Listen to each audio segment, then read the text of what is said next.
one. Exam number one. Do you know that Alex is already found? Found that Alex. But the flex, the president went to Luciana. PR texted me and said that Alex is passing on the rumor that he has been persecuted in the DMI. Teachers are persecuting him. That's why he escaped. And so when I received the message, I said, nonsense, because we have proof and there's no evidence that nothing is done to him. It's untoward. But we are, maybe the kind of person that glorifies the problem. And he said, that's true, and we have proof. But, they are Muslims. It has been given to the Muslim people, as Alex is a Muslim, and the Muslim would not investigate, they would just receive the message, whatever it is, he just accept it without investigations. So what do you mean? So there will be a problem, because of that, because even Muslims in Lanao and in Cagayan has been informed, said, I'm not scared. It's not a problem because I'm willing to face them, and it's not a big deal. But yes, that it is, but that's true. But the rumor is in Cagayan, even the teachers in Cagayan would not believe, but Muslim would just accept whatever the message is. Said, okay, I'm not scared because I would even be willing to face them. If they would not ask for evidence or story, I'm willing to give my life. I'm really about to. I'm in the Consipolpa last quarter na last 2 minutes. I'm willing, and then maybe if I die in sickness, it's not. It's a kind of death that is without something good that is given to any person. But if I die that way, that will be beautiful. Because I will have insurance. I'm just laughing within myself. But GR is a kind of person that just accept without thinking something. So maybe that was his nature. I said, just tell them I am ready. He said, I wouldn't tell them because they are saying that I am even the one to be responsible. They are blaming me. He said, okay, you just point them to me. I'm ready anytime. I would face them because it's not a big deal. It's not a big issue because if you have the God and then we have not done anything wrong, there's no problem. And so he just calmed down. I said, maybe I don't blame Gia, but maybe it's the nature in him that he used to consider the issue without putting the background. It's not a big deal, it's not a big problem. Okay, come. If they are the kind of person that does not listen to explanation, well then okay. Our God is not sleeping. So I hope that I have made it clear to him so that that is also one of his words, just transferring it to me. Number 2, I discovered from internet that if you are suffering from diabetes, okra that is cut into pieces, put into a glass of water, and tomorrow you drink the water, not the okra. It will be a big help. You don't have to go to the doctor. So I am the doctor. You try that. Dili na. Fresh lang siya. Ang tubig inumon. They say you don't have to eat the okra. Tubig lang, tubig. Kasi So, pagtulog mo, i-chop mo okra, lagay sa tubig, 1 glass of water. Kunin mo okra, for 1 month. You will see the difference.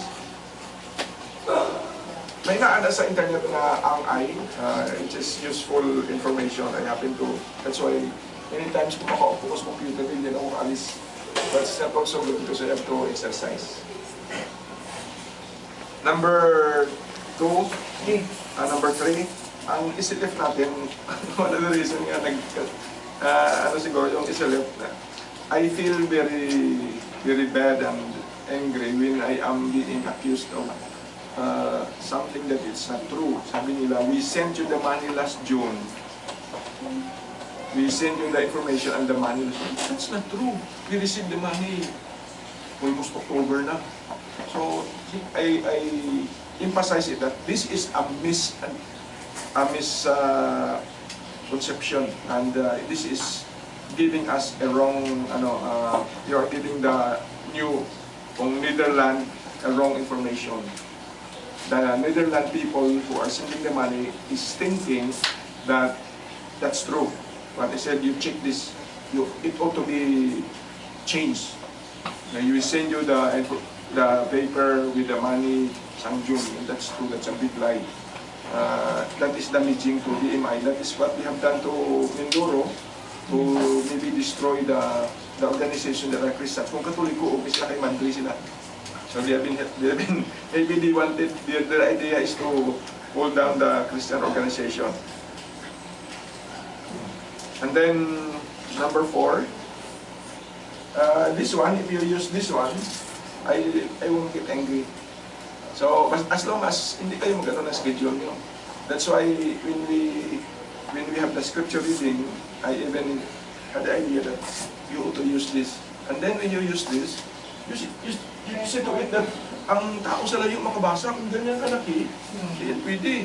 So sometimes, maybe in one verse, pwede mo putulin para maglaki. Huh? What's the use of using this, and then it is so small that because they are just using their eyes. So mag-scripture reading tayo, ganyan kaliit, ano na lang nga. What's the use of that? Parang mali naman siguro, di ba? Nalipin din ng mga teachers, isa pa na magsulat kung sa blackboard, ang inyong anak ko. Just think, Pwede niyo palakihin.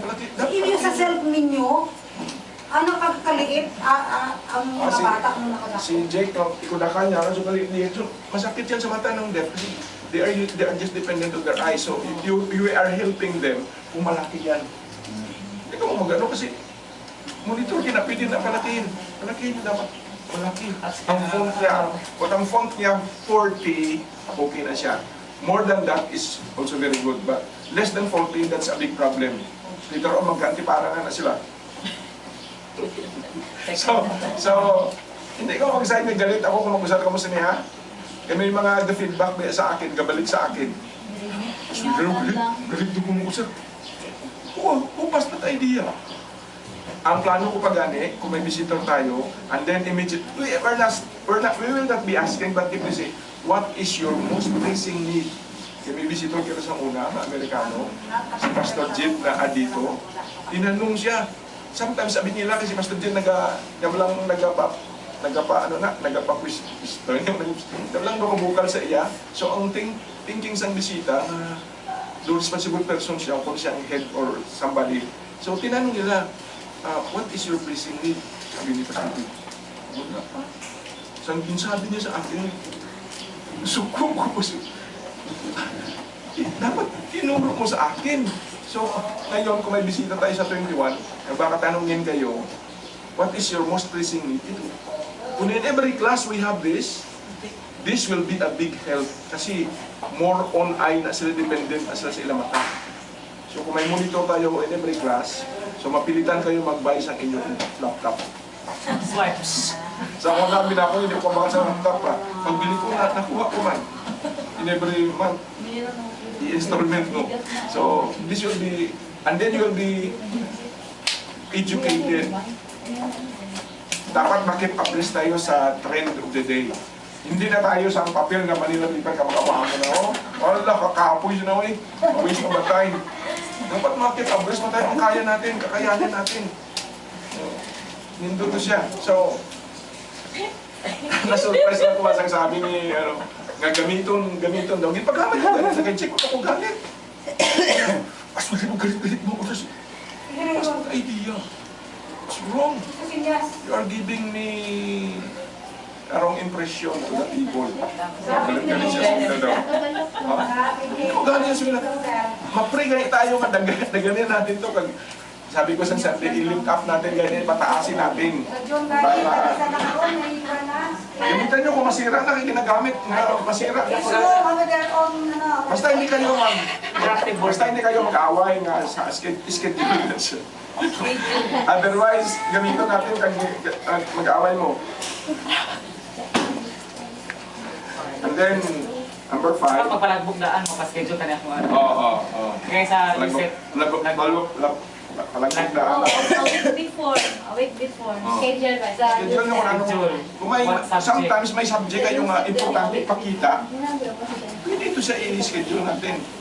Kasi sa internet, ang mata sa mga bata, kung makita nila, nagasabi ka na, dinademonstrate mo, kung makita nila, iba talaga ang pasok. Iba ang pasok sa ilang utak. hindi ka mas nindot mo overhead, blurred. Ang overhead, matagal lang tayo mag-grind. Pero ito, mas mabilis to sa kaisaksak. Basta hindi siya magbisyo. Ang laptop ay yung reset. Number next and the last. In every month, you notice, sa January, ano nga rin kita sa January? Ang manakawal. Peace in the new year. Facing the new year, no? Beginning anew. So, ang ano natin, this month, sa February, so, dapat in every month, mayroon tayong theme song. So, makanta muna tayo. Ang ibig ko sa theme song na, ang mga bata ba yan, the deaf, they are not used to this kind of a song.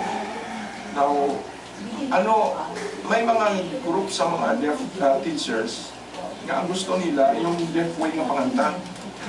Wala man sense, wala senseless kung may mga hearing na magkanto. Wala na, sado ka babo, sado ka salo ba? Pwede natin i-inject. So how could we inject?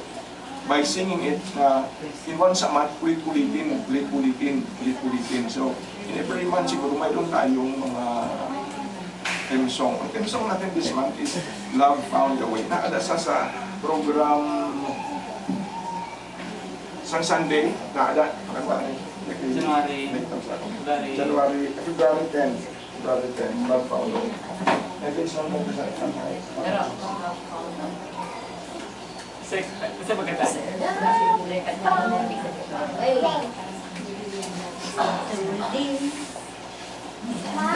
parang green. Revival ba?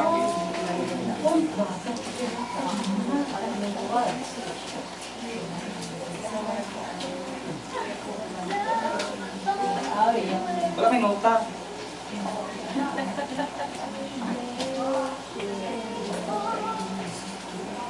Page 5.